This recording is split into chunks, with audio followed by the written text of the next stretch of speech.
Avec la négociation des quotas, calamiteuse pour nos pêcheurs français, il était important d'aller à la rencontre des acteurs de la filière à Boulogne-sur-Mer, premier port de pêche de France. Rapatriement de la pêche hauturière, transmission des quotas, renouvellement de la flotte, gestion de la ressource, plan pluriannuel, éolienne, autant de sujets décisifs pour l'avenir de la filière qui voit ses droits rétrécir de jour en jour.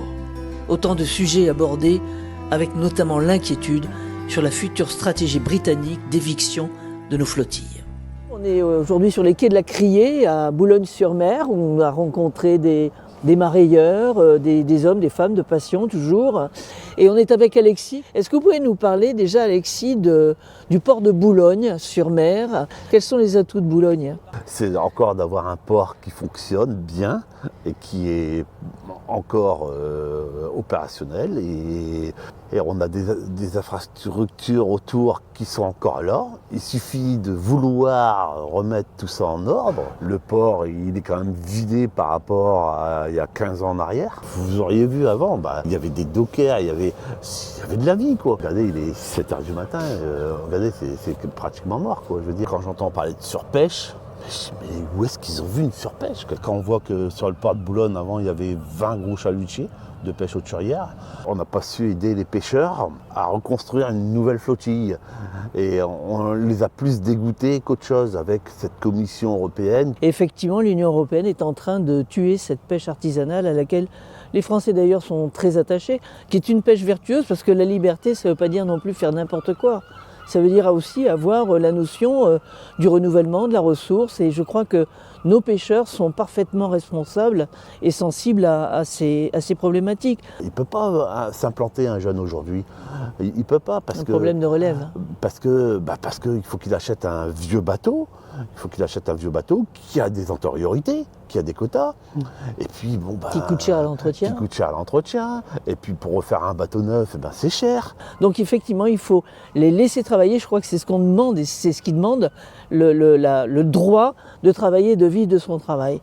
Ensuite, après, il n'est pas question aujourd'hui d'opposer telle pêche par rapport à telle pêche. Je pense qu'il y a un besoin urgent d'avoir des gouvernants et des élus qui défendent nos pêcheurs, qui défendent notre filière, qui défendent notre territoire, parce qu'il s'agit aussi de notre souveraineté alimentaire. C'est un élément essentiel pour une nation. Un bateau de pêche, ça fait vivre toute la structure. Aujourd'hui, on fait venir des Hollandais pour réparer les moteurs, parce qu'aujourd'hui, il n'y a plus de mécaniciens sur la place boulonnaise. C'est dommage pour le port de Boulogne. Certes, il reste encore le premier port de pêche de France, mais aujourd'hui, il y a 30% qui exploitent le port, qui sont des Hollandais. C'est plus des Français. Mais eux, ils se servent de toutes les structures portuaires. Par contre, ils ne font pas vivre le Boulonnais. Les bateaux français, les étapois sont disparus. Les Hollandais sont apparus. Là, tout ça, là. Tout ce qui est jaune et vert. Jaune et vert, c'est hollandais. Mais comme tout bon hollandais, au départ, ils ont peut-être 10-15%. Et après, ils récupèrent les cotoles, les marchés, ils récupèrent tout. Tout pour eux. Et là-bas, c'est les gens que vous avez vus. Ça va vite, hein? Boulogne, on est la première criée de France avec 30 000 tonnes de débarqués. Il existe 34 criées aujourd'hui sur l'ensemble du littoral français. Si vous regardez tous les chiffres des criées de 2023 à 2024, on est l'une des rares criées à avoir eu une progression de tonnage. Là, j'ai 80 tonnes ce matin d'affichés à la criée. Je dois avoir 120-140 tonnes ce matin sur le quai. Il y a une partie de la marchandise qui est déjà en train d'être rentrée dans les ateliers de marine et en train d'être travaillée. Parce que là, on est sur de l'ultra frais. Et c'est pour ça qu'il faut que ça aille vite. Parce qu'une fois après qu'eux ont acheté, là, c'est là où leur travail commence. Le problème, c'est de savoir si la filière a un avenir, si on peut la pérenniser.